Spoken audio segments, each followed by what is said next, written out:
Greetings from Wolfville, Nova Scotia in the beautiful Annapolis Valley. I am on the Dykelands having a little nature walk during these wild times. So I'm recording this video during the whole pandemic, coronavirus, and I've been noticing out on my nature walks how a lot of plants that are really great for lungs and colds and viruses, etc., seem to be coming up right now. How convenient.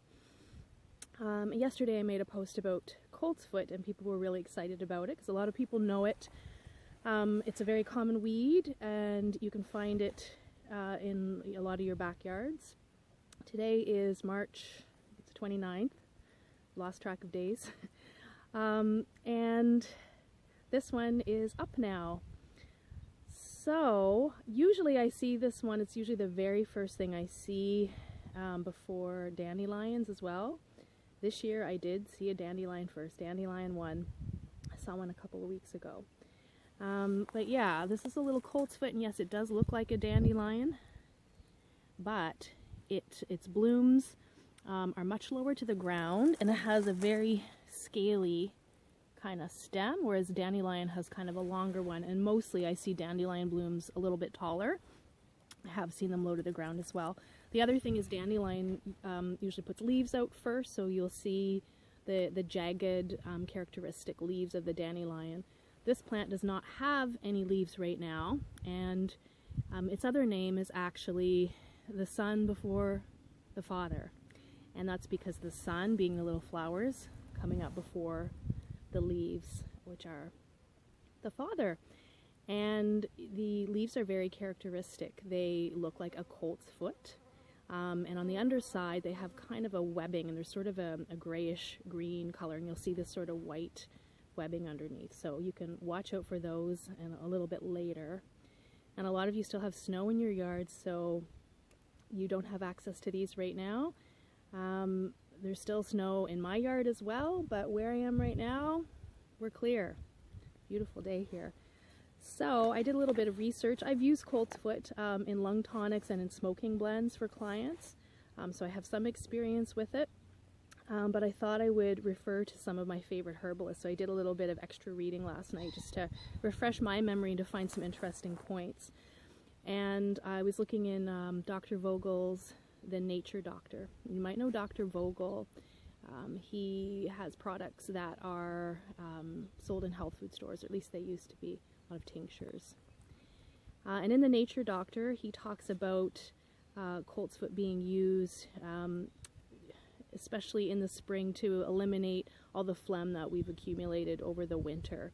And also he talks about it being a remedy for spring fever. And another herbalist that I love, Juliette de Berkeley-Levy, she also talks about how the gypsies, also known as the Roma people these days, but in her she always uses the term gypsy, so I apologize if that's offensive to anybody. Anyhow, that's another story. She talks about how those peoples use this one also for that spring fever, that feeling of giddiness that happens usually this time of the year. Maybe we're not feeling it right now. I think most people are feeling shack-wacky more than anything else. And she talks about, let's see now, the flowers being honey-scented, which they definitely are. And she reminds us that the Latin name is Tussilago farfara, and tussis means cough, and the ago, the last part of the name, means to banish, so to banish coughs.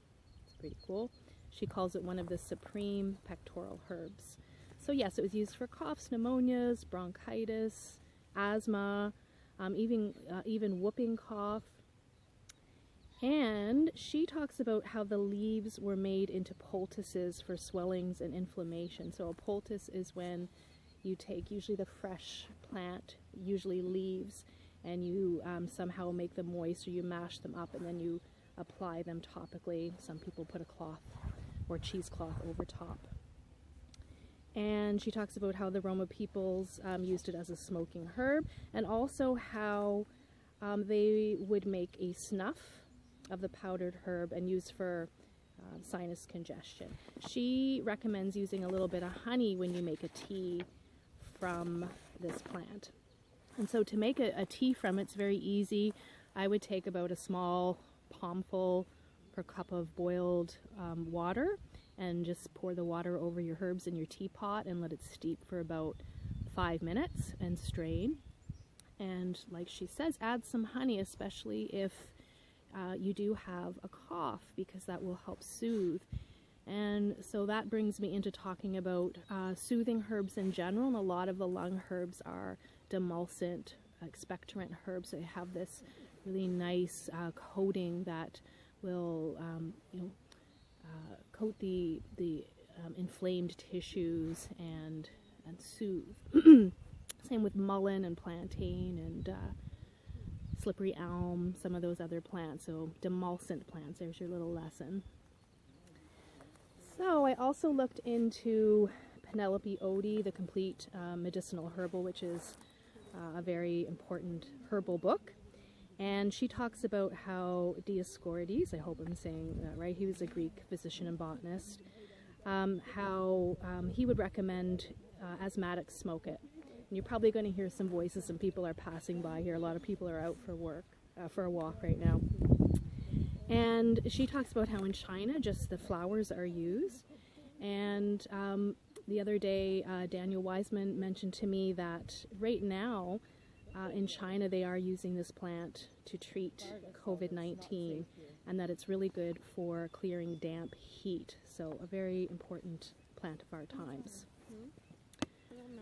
So also Pliny, this is from AD 77, he talked about how the smoke of this plant, dried with the root and burnt, is said to cure, if inhaled deeply through a reed, an inveterate cough. It's kind of cool.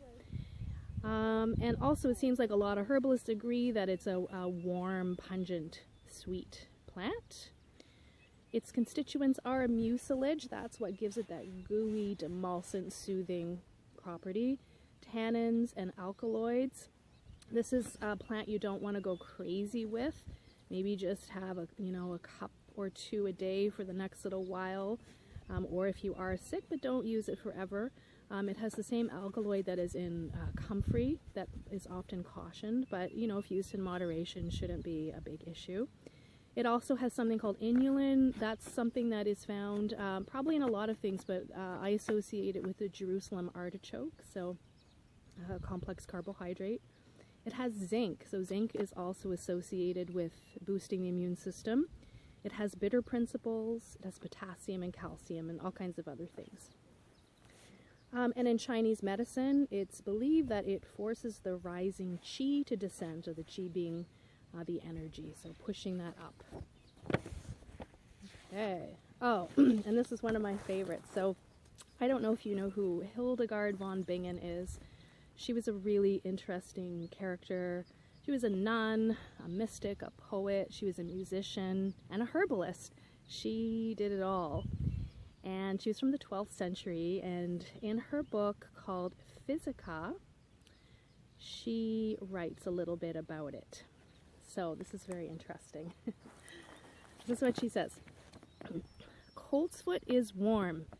If a person has eaten various foods immoderately, no one does that, right? And his or her liver is injured and made hard, let them make an incision into coltsfoot and into twice as much plantain root, and insert the mush from mistletoe from a pear tree and a little less amount than the coltsfoot. Let the person bore through the cuttings with an awl or some other small instrument, and then place the cuttings in pure wine. But also put in the wine the pea or bean-like swelling about the weight of a penny that has grown on a walnut leaf or twig. Then let the person drink this wine just as it is, uncooked, fasting or eating, and the person will be cured. So there's your challenge. I would like you to all go out and do that right now, please, and let me know how it goes and post your pictures.